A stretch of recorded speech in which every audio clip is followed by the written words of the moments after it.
जाने जहां में खुशामदीद। पेश खिदमत है स्टार्टअप की एपिसोड 16। सीन वहीं से शुरू होता है जहां पे मिस्टर हान डालमी के ऑफिस गया था। वहां ऐसा कुछ हुआ था जिसके बाद मिस्टर हान को रोकना ही पड़ा था डोसेन को डालमी से मिलने से। दरअसल डालमी ना बहुत ज्यादा अपसेट होती है और वो मिस्टर हान से कहती है कि मैं इतनी खराब हालत में डोसेन से मिली हूँ। वैसे तो हर चीज में मैं इतनी कामयाब रही हूँ, लेकिन जब वो आया तो मैं ऐसी हालत में थी और इतनी लापरवाही की है ना मैंने, सिस्टम में भी कोई बैकअप ही नहीं बनाया। वो मुझसे पूछता रहा कि बैकअप कहाँ है और मुझे पता तक नहीं था। क्या सोचता होगा ना वो मेरे बारे में कि एक प्रॉब्लम हुई और मैं उसे टैकल भी नहीं कर सकी और सब खत्म हो जाता ना अगर वो यहाँ ना आता तो। और इसी वक्त वो क्यों आया जब सब खराब चल रहा था। अब मिस्टर हान उसे समझाने की कोशिश करता है, देखो ऐसा कभी कभार हो जाता है और किसी के साथ भी हो सकता है, लेकिन तुम अपनी काबिलियत पे शक नहीं करो, तुम बहुत काबिल हो। लेकिन वो बस एक ही बात कहती है कि नहीं, वो अभी क्यों आया, किसी और वक्त आ जाता ना, मुझे अच्छी हालत में मिलना था उससे। और फिर तो वो रोना ही शुरू हो जाती है और हान को ये सब बुरा तो लग रहा होता है, फिर भी बेचारा चुप खड़ा उसकी सारी बातें सुनता रहता है। इंसान इमोशंस में वाकई में सच बोल जाता है और ये सच उसके सामने अब आ ही रहा था। वो उसे टिश्यू देता है तो वो खुल के रोती है और कहती है, देखिए मेरी बात सुने, अब आप ये किसी और को ना बताइएगा कि मैं रो रही हूँ और वो भी उसकी वजह से। बस अपने तक ही रखिएगा ये बात। तभी हान को लगता है कि कोई बाहर से आ रहा है तो वो उसे टेबल के नीचे छुपा देता है और कहता है श्श। उस वक्त बाकी में उसके टीम मेंबर्स उसे बुलाते रहते हैं, लेकिन वो चुप ही रहती है। अब हान को खुद भी समझ नहीं आता कि वो यहाँ पे कर क्या रहा है, क्या हाइड एंड सीक खेल रहा है। लेकिन उस पर गुस्सा भी तो नहीं कर सकता ना अभी, और उसे आराम से और प्यार से उससे बात करता है और कहता है, देखो अब तुम यहीं पे ना सुकून से बैठी रहना और रोना नहीं है अब, ओके? मैं जा रहा हूँ और रूम ना तुम लॉक कर लो अब। और जवाबन वो बस इतना ही कहती है कि आपका बहुत शुक्रिया, और वो चेहरे पे मुस्कुराहट सजाए ना चला जाता है। हालांकि दिल पे तो उस बेचारे का अरमानों का खून हो रहा होता है। और अभी भी ना वो रिंग उसकी पॉकेट में ही होती है। ना तो वो बोल्ड हुआ और ना ही छक्का। इसका मतलब तो यही हुआ ना, अभी वो इन्हीं सोचों में गुम होता है कि एक और मुसीबत उसके सामने आ जाती है और उससे तो कुछ समझ ही नहीं आता। और शायद डालमी का जो गुस्सा होता है ना वो उसी पे उतार देता है और कहता है, अब हमें बात करनी होगी। लेकिन डोसेन मना करता है कि मुझे आपसे कोई बात नहीं करनी। उसे समझाता है कि अगर डालमी से मिलने आए हो ना तो देखो फिर किसी और दिन मिल लेना। और कहता है, मुझे डालमी से मिलने के लिए आपकी इजाजत की जरूरत नहीं है डायरेक्टर हान। और ये हक दिया किसने है आपको? डोसेन को तो वाकई इस पर गुस्सा आ रहा होता है और वो बड़े सुकून से कहता है, ये हक भी ना मुझे डालमी नहीं दिया है। हाँ, तुम ठीक समझे हो। देखो डोसेन, 3 साल ना बहुत ज्यादा वक्त होता है रिश्ते बदलने में, और रिश्ते अक्सर बदल जाते हैं। हाँ, ऐसा होता है, समझे? और फिर उसके जाने के बाद वो कहता है कि ये क्या कर दिया है मैंने, ये क्या बोल दिया है मैंने। और फिर वो फौरन डालमी को कॉल करता है और कहता है, डोसेन ना अभी मुझे मिला था और तुमसे ही मिलने आ रहा था, और तुमसे मिलने से रोकने के लिए ना मुझे कुछ झूठ बोलना पड़ा है उससे, क्योंकि मुझे कुछ समझ ही नहीं आ रही थी कि मैं क्या कहूँ उससे। और इस झूठ से ना शायद उसे हमारे बारे में कोई गलत फहमी हो जाए, तो तुम मुझे माफ कर देना। और हाँ, अगर तुम चाहो तो वो अभी यहीं पे है, तुम मिल सकती हो उससे। और वो कहती है कि कोई बात नहीं, वैसे भी वो यूएस वापस जा रहा है और हमारा रिश्ता तो 3 साल पहले ही खत्म हो गया था। जिस पे हान कहता है, अच्छा वाकई, तुमने अच्छा किया मुझे ये बता दिया। और जैसे उसकी कॉल खत्म होती है तो देखती है कि डोसेन की भी कॉल आ रही होती है, और वो डिस्कनेक्ट करके फोन ही बंद कर देती है। और इधर डोसेन बार बार उसे कॉल कर रहा होता है, बिल्कुल वैसे ही जैसे उस दिन जब उसे लेटर्स वाले डोसेन का पता चला था तो वो कर रहा था कॉल। और वो कहते हैं, 3 साल में कोशिश के बावजूद तुम्हें भूल ना सका, और तुम्हें 3 सेकंड लगे हमारे रिश्ते को खत्म करने में। क्यों किया तुमने ऐसा? और इधर डालमी सोचती है कि हाँ, हमारा रिश्ता तो खत्म हो चुका है ना, मैंने ठीक ही किया हाँ जी प्योंग को ये सब बताकर। और इधर डोसेन भी वो बॉल जिस पे लिखा था कि फॉलो योर ड्रीम, जिसमें ड्रीम उसे हमेशा डालमी ही लगती थी, उसे अब डस्टबिन में फेंक देता है और कहता है, गलत कहते हैं लोग कि वक्त बहुत बड़ा मरहम होता है। नहीं, ऐसा नहीं होता। इसके बाद वो अपने टीममेट्स के साथ डिसाइड करता है कि हमें ना एडवर्टाइजमेंट करनी होगी कि हम अब कोरिया में ही काम करेंगे ताकि सबको पता चल जाए। और वो फिर से अपने कजन के ही ऑफिस जाकर ना पिक्चर्स बनवाते हैं ताकि ये बात हर जगह फैल जाए और उन्हें इन्वेस्टर्स आसानी से मिल जाएं। उसका कजन उसे बताता है कि जब मेरे एडिटर को ये पता चला ना कि 2S2 के डेवलपर्स आ रहे हैं तो उसने तो सारे इंटरव्यूज ही कैंसिल कर दिए सिर्फ तुम लोगों के इंटरव्यू की वजह से। अब तुम ना बहुत बड़ी शख्सियत बन गए हो और वो तो मैगजीन में तुम्हारा इंटरव्यू छापेगा बिल्कुल मिस्टर हान की तरह, बल्कि उससे भी ज्यादा अच्छी तरह। और दिखाया जाता है कि वहीं पे वो जो इंडिया के डेवलपर्स थे ना, जो भाग गए थे, जिन्हें टाउन के बेस्ट डेवलपर्स कहा जाता था, वो बेचारे बाहर लाइन में लगे हुए थे। और उन्हें वो लड़की बताती है कि सॉरी, तुम लोगों का इंटरव्यू तो कैंसिल हो गया है ना। और जब वजह उसे पता चलती है तो उनके तो मुंह ही बन जाते हैं और कहते हैं कि फिर से आ गए यहाँ हमारी जान खाने। खैर मैगजीन में तो शानदार सा उनका इंटरव्यू छपता है जिससे इंजे भी देख लेती है। और उसी वक्त उन्हें एक ब्रेकिंग न्यूज भी नजर आती है कि उनके अपने डेवलपर्स मॉर्निंग ग्रुप के साथ मिल चुके हैं और उन्हें यकीन नहीं आता। तभी डालमी कहती है इसका मतलब उस दिन लंच पे जो मैंने इन्हें देखा था वो भी सच था और इन्होंने तो बहुत पहले से ही प्लानिंग शुरू की हुई थी। और हान भी कहता है तो मतलब वो जो सिस्टम्स की एक्सेस वाला इशू हुआ था वो भी एक बहाना था, इतना बड़ा धोखा। और एंजल डालमी से कहती है अब हमारे पास डेवलपर्स तो है नहीं और हमें डेवलपर्स अर्जेंटली चाहिए और हर कीमत पे चाहिए। तुम ऐसा करो, डोसेन को मनाओ और उसे कहो कि वो हमारे साथ काम करे। डालमी से कहती है लेकिन वो तो यूएस जा रहे हैं ना। तभी वो उसका इंटरव्यू सामने करती है और कहती है कि नहीं, वो यही काम करेंगे अब। तो देखो बेस्ट ऑप्शन जो है ना वो हमारे पास यही है। और उसे बाहर लाती है और कहती है तुम जानती हो ना कि हमारा ब्रेकअप हो चुका है और ब्रेकअप हमारा कितनी बुरी तरह से हुआ था और मैंने उसे कितना बुरा भला कहा था। तो देखो अब ऐसा कुछ नहीं हो सकता कि मैं वापस उसी के पास जाऊं। और इतनी सारी बातें तो सिर्फ मैंने उसे इसीलिए सुनाई थी ना ताकि वो आगे बढ़ सके और इसके लिए मैंने उससे कितने झूठ भी बोले थे। और देखो अब मैं ना उसे आगे बढ़ने से रोक नहीं सकती। मैं उसके साथ ये नाइंसाफी नहीं कर सकती इंजे। और इंजे को तो उसकी बात बहुत ही बुरी लगती है और वो कहती है तुम्हारे कहने का मतलब क्या है कि अगर वो हमारी कंपनी में काम करेगा तो वो आगे नहीं बढ़ सकता। इनडायरेक्टली तुम अपनी ही कंपनी को बुरा कह रही हो कि ये आगे नहीं बढ़ सकती। अरे सीईओ होते हुए अगर तुम ऐसी बात कर रही हो तो तुम दूसरों से क्या एक्सपेक्ट करोगी। तुम अपनी ही कंपनी को बुरा कह रही हो और समझती हो कि वो आगे नहीं बढ़ सकती। और इसी गुस्से में उसे कहती है कि अब तो तुम्हें हर सूरत में ही उन्हें मनाना होगा। अगर तुम उन्हें ना लेके आई तो मैं तुम्हें फायर कर दूंगी। आखिर शेयर होल्डर तो सबसे बड़ी मैं ही हूं ना। और इसे धमकी मत समझना क्योंकि मेरे बाप ने भी ना मुझे निकाल दिया था, लेकिन मैं तुम्हें निकाल नहीं रही क्योंकि मैं सबसे अलग हूं और मैं तुम्हें एक मौका दे रही हूं। ओके। अब डालमी को तो ये सब अच्छा नहीं लगता और घर आते वो सबको बताती है, दादी को भी और मामा को भी। तो वो दोनों भी इंजे की साइड लेती हैं और कहती हैं तुम अपनी कंपनी को बुरा भला कह रही हो। अरे फिर तो तुम्हें वाकई में सीईओ नहीं होना चाहिए। पता नहीं इंजे तुम्हें कैसे बर्दाश्त कर रही है। और दादी कहती है इंजे की जगह अगर मैं होती ना तो बिल्कुल यही करती। अरे ये तो बिल्कुल ऐसी है जैसे कॉर्न डॉग्स को बेच भी रहे हैं हम और कस्टमर से ये भी पूछ रहे हैं कि तुम ये गंदी चीज क्यों खा रहे हो। और डालमी उनकी बातें सुन के ना कमरे में ही आ जाती है और कुछ सोचती रहती है और फिर वो ना फैसला करती है कि वो जाएगी डोसेन से मिलने और उन्हें कन्विंस भी करेगी। और फिर वो अच्छे से तैयार होती है ताकि इस बार डोसेन से वो खराब हालत में ना मिले। और जाती है वहां तो क्या देखती है कि वहां तो इतना पहले से ही रश होता है और इन्वेस्टर्स आए हुए होते हैं। और उसे भी कहा जाता है कि बाहर वेट करो और अपने नंबर पे ही जाना।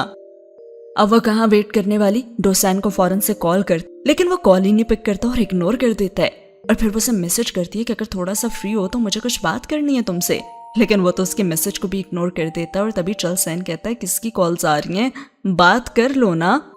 और तभी वो क्या देखते हैं कि वो खुद ही अंदर आ जाती है। और चल सैन जरा माहौल को बेहतर बनाने के लिए कहता है वाह आज तो तुम बहुत मुख्तलिफ लग रही हो। और वो भी कहती है अरे मैं तो हमेशा ऐसी ही होती हूँ, बस वो वाला दिन ना एक बुरा दिन था। और फिर कहती है मैं ना तुम लोगों को जॉब देने आई हूँ। जिस पे चल सैन कहते हैं देखो बुरा मत मानना पर 3 साल पहले हालात और थे। अब तुम देख ही सकती हो, और देखो हम शो ऑफ तो नहीं कर रहे, लाइन लगी हुई है लोगों की। और वो कहती है हाँ तो मैं भी 3 साल पहले वाली थोड़ी ना हूँ, मेरी कंपनी ना अब तुम लोगों के लेवल की ही है और सैलरी भी उतनी तुम लोगों के लेवल की दे सकती है।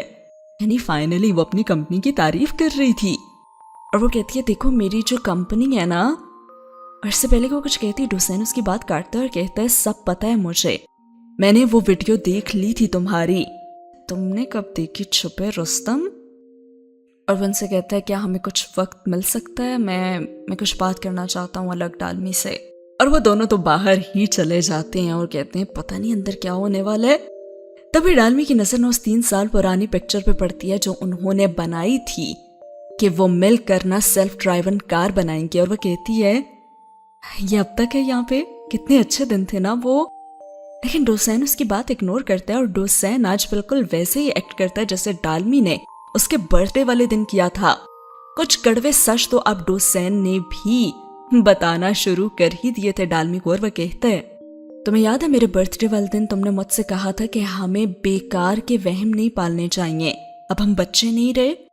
उस वक्त ये बात ना मुझे बहुत बुरी लगी थी और मैं बहुत हर्ट भी हुआ था, लेकिन बाद में ना मुझे समझ आ गई कि जिससे तुम प्यार करती थी ना वो मैं नहीं था, और जिससे मैं अपना ड्रीम समझ रहा था या प्यार करता था वो तुम भी नहीं थी।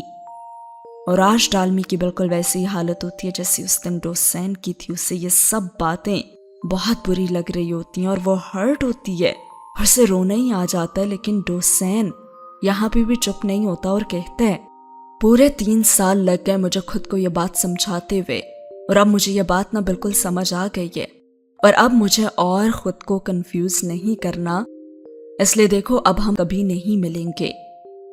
और ये सुन के डालमी को दुख तो बहुत होता है और वो कह भी देती है आज तुम्हारे मुंह से ये सब सुन करना, आज मुझे अंदाजा हो रहा है कि तुम्हें उस दिन कितनी तकलीफ पहुंची होगी मेरी बातों से। ये वाकई में तकलीफ दे है, और हाँ मुझे पता है कि मुझे बहुत ज्यादा देर हो चुकी है, लेकिन मुझे माफ कर देना। और ये कह के वो उठ जाती है। लेकिन 3 साल पहले की तरह आज वो उसे जाते हुए नहीं देखता, क्योंकि वो अब खुद को कमजोर नहीं करना चाहता था। वो उसके हर निशान को भी मिटा देना चाहता था। तभी वो उसकी बनाई हुई ड्राइंग को भी रेस करना शुरू कर देता है, लेकिन वो रेस उससे हो नहीं पाती। और इसके बाद अगले सीन में दिखाया जाता है कि किम सैंडबॉक्स में जाता है, मिस्टर हान से जाकर मिलता है और कहता है हमें यहाँ ना एक ऑफिस खरीदना है, क्या है ना हम अपना एक नया बिजनेस स्टार्ट करने जा रहे हैं। क्या कहता है तुम तो छुट्टियों पे आए थे ना। हाँ आए तो थे छुट्टियों पे, लेकिन क्या है ना इन्वेस्टर्स तो जान ही नहीं छोड़ रहे हमारी, तो हमने सोचा क्यों ना यहीं पे बिजनेस स्टार्ट कर लेते हैं। और हान कहता है हाँ अच्छी बात है, कंग्रेचुलेशंस।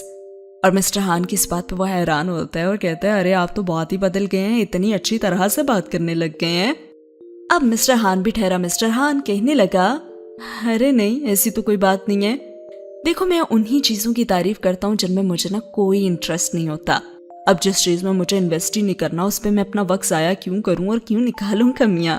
बिल्कुल ऐसे जिस कार को मैंने खरीदना ही नहीं है तो उसे चेक क्यों करूं, चलता हूं अब मैं। और किम वाकई में सोचता है बदले तो नहीं है ये, पर बात ठीक कर गए हैं ये। और बाहर जाते बिना हान सोचता है यार क्या मुसीबत है, अब ये यहीं पे रुकेंगे क्या। और तभी उसकी नजर डालमी पे पड़ती है जो अपना सर बार बार शीशे पे मार रही होती है और तकरीबन गाड़ी में सोई ही होती है। और ये सब वो तभी करती है ना जब वो परेशान होती है। और उसकी हरकत देखकर तो हान को हंसी ही आ जाती है और वो डालमी के पास जाता है और नॉक नॉक करता है और वो डरी जाती है। और अब तो उसे उस पर और भी हंसी आती है उसकी हरकत पे। और फिर वो उसे कहता है ऐसे ये क्या हालत बनाई हुई है तुमने अपनी, बालों को देखो चिड़िया का ना घोंसला ही लग रहा है। और वो इग्नोर करती है उनकी बात को। फिर वो कहता है वैसे तुम परेशानी लग रही हो, मुझे बता दो। और फिर कहता है अब मेंटोर नहीं रहा तो क्या मुझे बताओगी भी नहीं। और फिर डालमी ने बताती है कि देखिए वो मॉर्निंग ग्रुप है ना उसने हमारे डेवलपर्स ही ले लिए, अब हम डोसेन और उसकी टीम को रखना चाहते हैं, लेकिन आपको पता है डोसेन ने तो साफ साफ मेरे मुंह पे इनकार ही कर दिया। अब क्या करूं मैं? और वो हंसता है, कहता है फाइनली डोसेन ने कोई तो अच्छा काम किया है। और डालमी उन्हें कहती है आप खुश हो रहे हैं मेरी इस हालत पे? और वो कहता है हाँ, मैं वैसे तुम्हें एडवाइस तो एक देता बड़े काम की, लेकिन क्या है ना, मेरी फीलिंग्स बीच में आ रही हैं, तो इसलिए मैं वो एडवाइस नहीं दूंगा। और वो भी कहती है इसीलिए मैं आपको नहीं बताना चाहती थी, लेकिन आप ही हैं जो पीछे ही पड़ गए थे। अब बात निकलवा भी ली और हंसी भी जा रहे हैं आप मुझ पे, और कोई सोल्यूशन भी नहीं बता रहे। लेकिन हान तो बस हंसता ही रहता है उसकी बातों पे। उधर जिस बॉल को फेंक दिया था ना जान छुड़ाने के लिए उसने, डोसेन ने, वो उसके पापा वापस लेकर आते हैं और कहते हैं कि इससे अब दोबारा मत फेंकना। बिल्कुल मिस्टर हान ने जैसे मनी प्लांट को फेंका था, लेकिन फिर भी वो उसके पास वापस आ गया था। और फिर डोसेन पापा से कहता है तो फिर क्या करूं मैं? अगर मैं किसी चीज को फेंक भी ना सकूं और उसे भुला भी ना सकूं तो मुझे क्या करना चाहिए? तो वो उसे कहते हैं तुम्हें ना चेंज की जरूरत है, तुम्हें इन सब चीजों से ना कुछ टाइम के लिए बहुत दूर चले जाना चाहिए। एक खूबसूरत जगह बताता हूं मैं तुम्हें, शायद डोसेन के पापा भी कभी वहीं गए थे।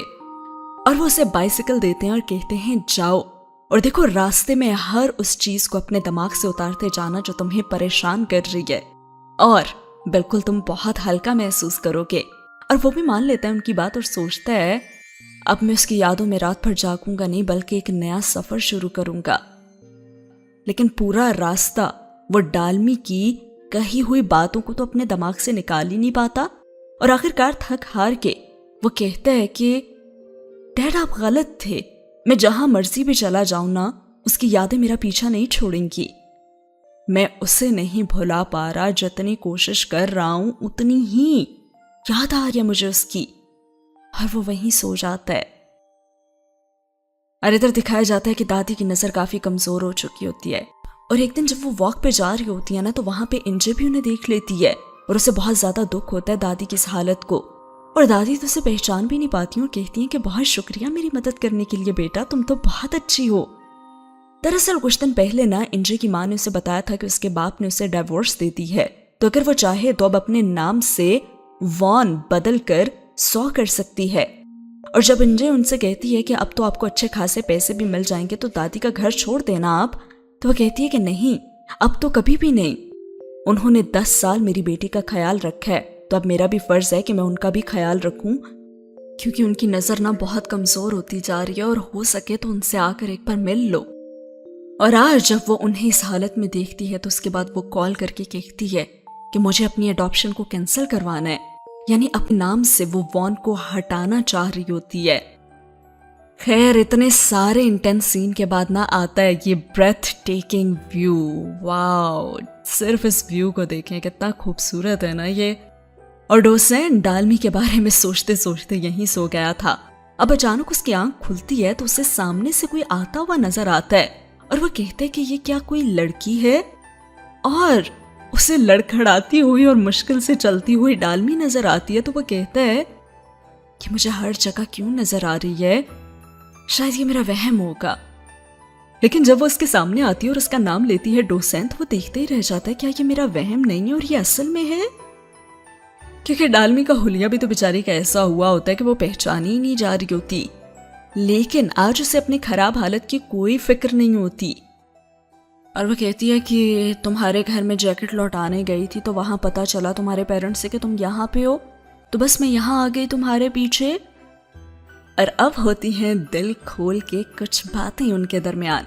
शुरुआत करता है डोसेन और कहता है हमने कहा था ना कि अब हम कभी नहीं मिलेंगे, और हमारी बात तो हो चुकी है ना, तो तुम क्यों आई हो यहाँ पे? बात नहीं हुई थी हमारी, सिर्फ तुमने बात की थी और फैसला सुना के चले गए थे। मेरी बात ना अब भी रहती है, इसीलिए यहाँ आई हूं मैं। अब मुझे ना तुम्हारे सामने बैठकर ही तुमसे बात करनी है।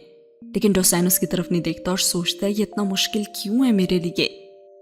उठ के जाने ही लगता है तो डालमी उसे रोक लेती है और कहती है तुम नहीं जा सकते ऐसे, मेरी बात सुननी होगी आज तुम्हें। और वो फिर उससे मुंह ही मोड़ लेता है और सोचता है इतने साल मिलिट्री में मैं दोस्तों के साथ रहा, लेकिन आज वो मुझे याद नहीं है, लेकिन इसके साथ कुछ ही दिन गुजरे और फिर भी मैं इसे भूल ही नहीं पा रहा। और उसे बोल देता है तुम्हें पता है यहां तक मैं कैसे आया हूं? 5 घंटे सियोल से यहाँ पे आया हूं मैं, और वो भी बाइसिकल पे, सिर्फ और सिर्फ तुम्हें भुलाने के लिए। और यही नहीं, पिछले 3 साल से मैं तुम्हें भूलने की कोशिश कर रहा हूं, लेकिन मैं फिर भी तुम्हें दिल से निकाल नहीं पाया। और तुमने क्या किया है मेरे साथ? तुम इतनी आसानी से यहां भला कैसे आ सकती हो? तुम मुझे भुला भी कैसे सकती हो, जबकि मैं तो तुम्हें नहीं भुला पा रहा ना। इसीलिए अब मुझे तुम पे बहुत गुस्सा आ रहा है, क्योंकि तुम्हारे लिए तो ये बहुत आसान है। और क्यों आसान है मुझे भी बताओ, ताकि मैं भी तुम्हें भूल सकूं। और डालमी भी अब अपनी खामोशी तोड़ती है और कहती है, नहीं था भूलना तुम्हें भी आसान मेरे लिए। बहुत तकलीफ हुई है मुझे भी इस सफर में, इसलिए अब तुम्हें मेरी बात सुननी होगी, समझे? और इसके बाद क्या बात हुई ये हम नहीं जानते। लग रहा है कि कुछ बात बन ही गई है इनकी आपस में, क्योंकि अब डोसेन को फिर से डालमी की फिक्र होने लगती है और वह कहता है, तुम अंदर जाकर सो जाओ। और वह कहती है, खाना लाई हूं मैं तुम्हारे लिए घर से, आओ ये खाते हैं हम। और वैसे भी किसी और के घर पे मुझे थोड़ी ना इतनी आसानी से नींद आ जाती है। डोसेन उसे कहता है, तुमने अपनी कार का नाम टार्जन क्यों रखा है? तो उसे कुछ पुरानी बात याद आ जाती है। जब वो पहली बार मिले थे तो डालमी को एआई के बारे में कुछ भी पता नहीं था। उस वक्त डोसेन ने ना उसे समझाने के लिए एक टार्जन की मिसाल दी थी। और डालमी कहती है, तुम्हारी वो टार्जन वाली कहानी मुझे इतनी पसंद आई थी कि मैंने अपनी सेल्फ ड्राइवन कार का नाम उसी पे रख दिया। और फिर वो उसे कहती है, अब तुम मेरी छोड़ो, मुझे ये बताओ कि 2S2 में जाकर भी तुमने सेल्फ ड्राइवन कार पे ही काम क्यों किया है?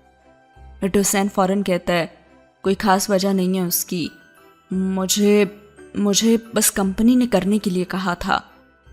असल में तो ये डोसेन का ही आइडिया होता है। 2S2 में वो खुद इस पे काम करना चाहता था ताकि डालमी की मदद कर सके वो, और वो डालमी का ये सपना पूरा कर सके।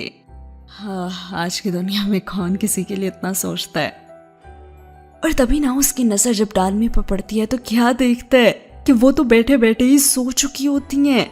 वो जो अभी थोड़ी देर पहले कह रही थी कि मुझे किसी और जगह पे नींद थोड़ी ही ना आती है, बिल्कुल ऐसे उसने मिस्टर हान को भी तो कहा था ना कि मुझे किसी और की कार में नींद नहीं आती। तो यहाँ ये साबित हुआ कि डालमी वो बच्चा है जो कहीं भी सो जाता है जब वो बहुत थका हुआ होता है। और वो बस उसे देखता ही रहता है और कहता है, तुम्हारा सेल्फ ड्राइवन वाला आइडिया ना मुझे भी बहुत अच्छा लगा था, इसीलिए मैंने काम किया। और बेचारी डालमी उसके पीछे यहाँ आते आते कितनी बार गिरी थी रास्ते में, उसका सबूत तो ये सामने ही है। वो उसकी बैंडेज भी करता है अपने रुमाल से, क्यूट। और फिर उसी के पास बैठकर वो जो डॉक्यूमेंट्स लाई थी अपनी सेल्फ ड्राइवन कार के, उस प्रपोजल को पढ़ना शुरू कर देता है। और ये खूबसूरत जगह होती है, चांद, ये बहता हुआ पानी, ग्रीनरी और वो दोनों। और यहाँ ये सीन होता है खत्म। ऐसा मुझे लगता है इस ड्रामे में ना झांकने की आदत और फिर उसे कोइंसिडेंस कहने की आदत तो सभी को है। यहाँ चलसेन भी मिस लॉयर के ऑफिस के बाहर ना खड़ा होता है और जैसे ही वो आती है तो कहता है, अरे क्या इत्तेफाक है, मैं तो किसी लीगल काम से यहाँ आया था और तुम मिल गई मुझे। और वो उसे कहती है, सच सच बताओ, क्या ये वाकई इत्तेफाक है या तुम्हारा दिल कर रहा था मुझसे मिलने का?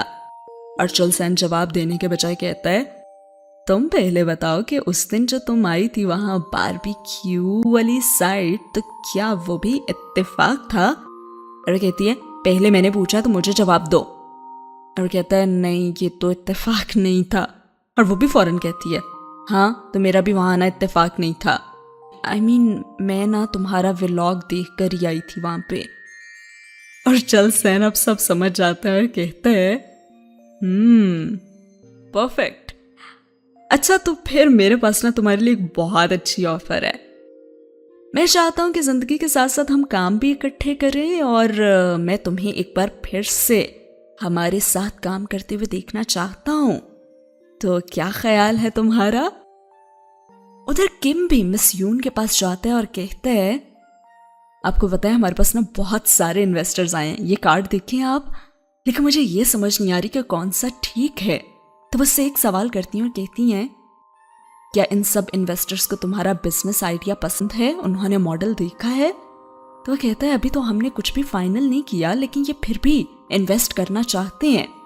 तो मिस यून उसे एक बड़े काम की बात बताती हैं और कहती हैं देखो ये वो लोग हैं जो अगर तुम कुएं में छलांग भी लगा दोगे ना तो ये वाहवाही करेंगे, ये भरोसे के लायक नहीं है।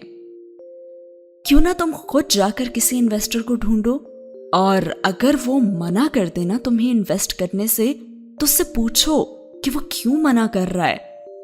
देखो इसी तरह से ना तुम्हें ठीक इन्वेस्टर को ढूंढ पाओगे, क्योंकि जो इन्वेस्ट करना चाहेगा ना वो कमियां तो जरूर निकालेगा, वो हर चीज को देखेगा। और ये सारी बातें सुन के तो उसे एक ही इंसान जहन में आता है, मिस्टर हान। और वो उसे रोकता है और कहता है कि मुझे आपसे बात करनी है कुछ। और मिस्टर हान उसे कहता है देखो तुम कमियां सुनना तो पसंद करते नहीं हो, और वैसे भी मुझे तुम्हारी कंपनी में कोई इंटरेस्ट भी नहीं है, तो इसलिए कोई फायदा नहीं है हमारी बात करने का। मिस्टर हान उसके भाई के केस के बाद से उससे ज्यादा बात नहीं अब करना चाहते थे, लेकिन वो कहते हैं मुझे मेरी कमियां जाननी है, आप मुझे बताएं। अच्छा लेकिन मैं कमियां बताऊंगा तो फिर से तुम अपने भाई की बात ले आओगे, और मैं ये सब नहीं सुनना चाहता। और किम कहते हैं ऐसा नहीं है, मैं जब उस बारे में अब सोचता हूं ना तो मुझे लगता है कि बस मैं उस वक्त जज्बाती हो गया था और अपने भाई की मौत का जिम्मेदार किसी को बस ठहराना चाहता था, और इसीलिए मैंने ये सब कर दिया। मुझे माफ कर दें आप, आपकी गलती नहीं है, मैं ही बदले की आग में जल रहा था। और हान उसका ये रवैया बदलते हुए देखकर कहता है नहीं तुम माफी मत मांगो, शायद मैं ही बहुत ज्यादा हार्श था उस वक्त, मेरी गलती है, सो आई एम सॉरी। और किम उसे कहता है अरे अब झूठी तारीफें छोड़े भी ना और अब खुल के क्रिटिसाइज करें आप हम पे। और हान भी मान जाता है और कहता है देखो पहले तो तुम खुद से सवाल करो कि क्या तुम कोडिंग करके खुश हो, यानी तुम्हें सॉफ्टवेयर बनाने में मजा आता है, तो फिर बेहतर है कि तुम किसी कंपनी को ज्वाइन कर लो जहां सैलरी अच्छी हो। शायद मिस्टर हान ने यह बात डालमी को ही सोचते हुए कही थी, क्योंकि वो भी तो परेशान होती है ना, डेवलपर्स नहीं थे उसके पास। लेकिन फिर उसे ऑनेस्टली दूसरा वे भी बताता है और कहता है अगर तुम्हें जॉब नहीं करनी और तुम वाकई में स्टार्टअप शुरू करना चाहते हो तो फिर ये सोच के करना कि उसमें बहुत मुश्किलात आएंगी, लॉस भी होगा, हिम्मत बार बार टूटेगी भी, और इस सब में जो चीज तुम्हें हौसला देगी वो यही होगा कि तुम वो कर रहे हो जो तुम्हें पसंद है। ये किलर कॉम्बिनेशन होता है, you are doing what you love to do. तो अब तुम खुद फैसला कर लो। जब फैसला कर लोगे ना तो इसके बाद तो तुम्हें शायद मेरी सलाह की जरूरत भी ना पड़े। और एक पल लगता है किम को फैसला करने में कि वो क्या करना चाहता है। उधर चलसेन भी मिस लॉयर को मनाने में लगा होता है और कहता है तुम्हें ना हम सबसे अच्छा सैलरी पैकेज देंगे। और वो कहती है पैसे नहीं चाहिए मुझे, अरे मैंने तो सैमसंग टेक को भी पैसों के लिए ज्वाइन थोड़ी ना किया था, मैंने तो वो तुम्हें पता है ना डालमी ने घुटने टेक दिए थे मेरे सामने, इसलिए मुझे ज्वाइन करना ही पड़ा, वो मुझे मना जो रही थी इतना। वैसे क्या तुम्हारी कंपनी में कोई ऐसा है जो ये सब कर सके मेरे लिए? यानी वो चलसेन को ये बताना चाह रही थी कि वो उसकी मिन्नतें करे। अब उसे लगता है कि अभी चलसेन ना घुटने टेकेगा, लेकिन चलसेन उसे भी तंग करने के लिए कहता है अच्छा अगर ऐसी बात है तो फिर तो मुझे लगता है कि हमें अपना बिजनेस ही नहीं शुरू करना चाहिए। वैसे चलसेन को ना डालमी से कुछ सीखना चाहिए, जो डोसेन को मनाने इतनी दूर चली जाती है और इतने जख्म भी खाती है, और अभी भी उसे मना ही रही होती है और उसे रोकती है और कहती है क्या करूं ऐसा मैं कि तुम मान जाओ, अपनी कंडीशंस तो बताओ तुम। और उसे कहता है कि डालमी प्लीज बार बार मत कहो। और वो ना उसे एक बिजनेसमैन की तरह डीलिंग करना शुरू कर देती है, ये भूल के कि रिश्तों में तो तजारत होती ही नहीं है, और कहती है 10% शेयर्स ले लो, या जो भी तुम कहोगे ना मैं इंजे को मना लूंगी। और वो फिर भी उसे यही कहता है कि डालमी कहा ना मत कहो बार बार। उसे डालमी को मना करना अच्छा नहीं लग रहा होता, और आखिर में उसे कहती है प्लीज एक बार तो मेरा बिजनेस प्लान देख लो ना, तुम्हें अच्छा लगेगा। और जब बैग में देखती है तो उसे नजर आता है कि उसका तो बिजनेस प्लान है ही नहीं उसके पास, और कहती है शायद अंदर रह गया, मैं लेकर आती हूँ। और वह उसे रोकता है और कहता है वो मेरे पास ही है। और वह उसे देखती ही रह जाती है। अब जुबान से तो कुछ कहा नहीं जाता और आंखों ही आंखों में ये बातें होती हैं और फैसला भी सुना दिया जाता है। वाकई में कभी कभी 1000 बातें भी वो नहीं कर पाती जो इंसान किसी की आंखों में छुपे दर्द को महसूस करके फैसला कर लेता है, और डोसेन ने भी शायद फैसला कर लिया था। इधर सैंगसू को इन डेवलपर्स पे ना डाउट हो रहा होता है कि ये इंजे को अगर धोखा दे सकते हैं तो मुझे भी तो दे सकते हैं ना। अरवन से कहता है, जैसे मेरी कंपनी ज्वाइन क्यों की थी तुम लोगों ने? और वो कहते हैं, अरे सिंपल सी बात है ना, वो फजूल और निकम्मी किस्म की सीईओ ना हम पे रोब झाड़ रही थी। और वो खामोश हो जाता है।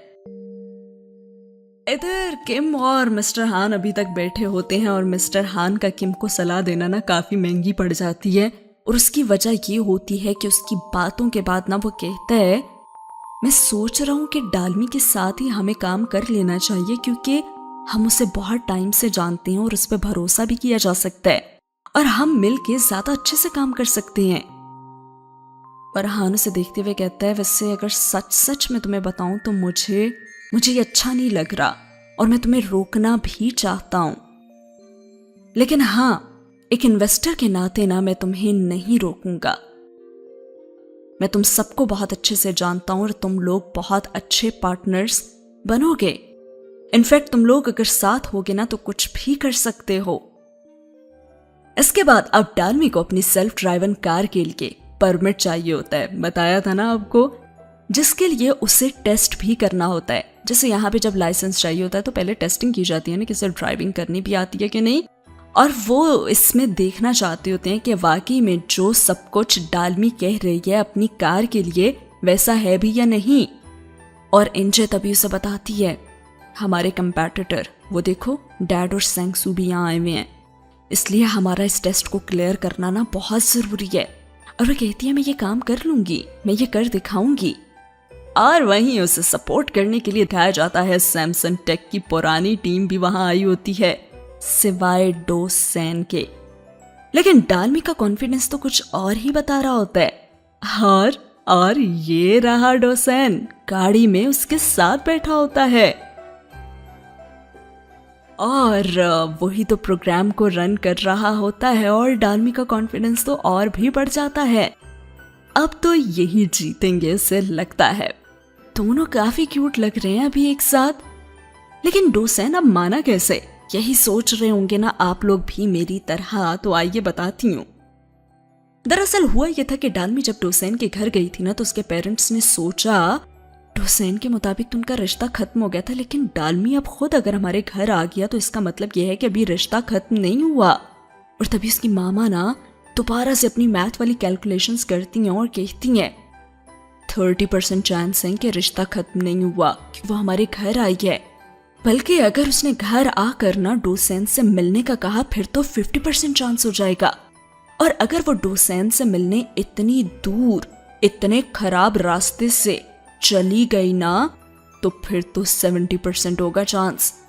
और डोसेन के पापा कहते हैं 70%, तो ये बाकी के 30% का क्या? और वो कहती है, अरे ये तो फिर अब डोसेन पे ही है ना, अगर तो वो अकेला घर आया तो मतलब तो सब खत्म, लेकिन अगर अकेला ना आया फिर तो 100%।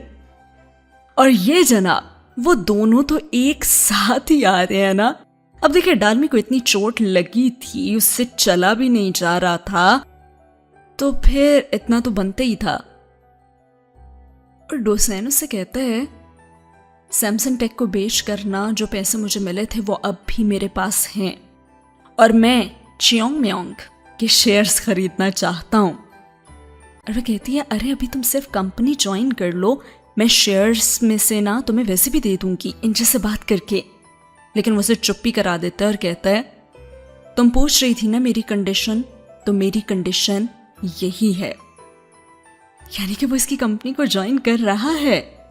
अब ये 100% हुआ या नहीं टाइप करके बताएं कमेंट सेक्शन में, 0 है या 100%।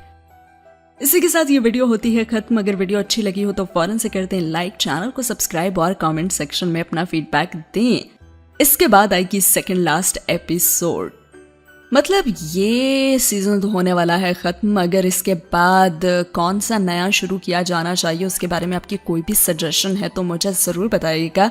वैसे आजकल मैं देख रही हूँ वो क्रैश लैंडिंग ऑन यू, तो क्या मुझे वो शुरू करना चाहिए या नहीं, कमेंट सेक्शन में जरूर बताइएगा।